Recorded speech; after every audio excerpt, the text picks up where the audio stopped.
ઓમ હરય નમઃ. ઓમ નમઃ શિવાય.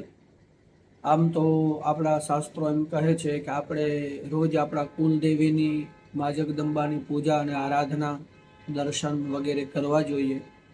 પણ જો કોઈ વ્યક્તિ 8 દિવસ પૂરેપૂરા એટલે કે જેને આપણે અઠવાડિયું કહીએ એ પૂજા કરવા માટે સમર્થ ન હોય તો અઠવાડિયામાં એકવાર માતાજીની પૂજા કરવામાં આવે છે.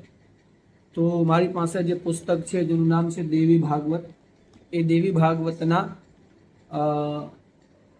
અધ્યાયની અંદર 210 પેજ નંબરમાં લખ્યું છે કે જો તમે રોજ ભગવતીની ઉપાસના ના કરી શકતા હોય તો અઠવાડિયામાં એક દિવસ માતાજીનો વાર એવો છે કે જેમાં તમે માતાજીની પૂજા કરો તો 8 દિવસની પૂજા કર્યા બરાબરનું ફળ પ્રાપ્ત થાય છે.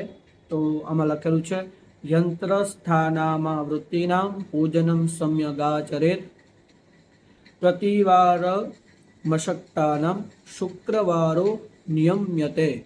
તો એમ કહે છે દેવી ભાગવત કે રોજ તમે ન કરી શકતા હોય તો શુક્રવારના દિવસે જો પૂજા કરવામાં આવે તો મા જગદંબા ખૂબ જ પ્રસન્ન થાય છે. તો વારના હિસાબે જોવા જઈએ તો અઠવાડિયામાં એક વાર મા જગદંબાની ઉપાસના શુક્રવારે કરવી જોઈએ. ઓમ હરય નમઃ.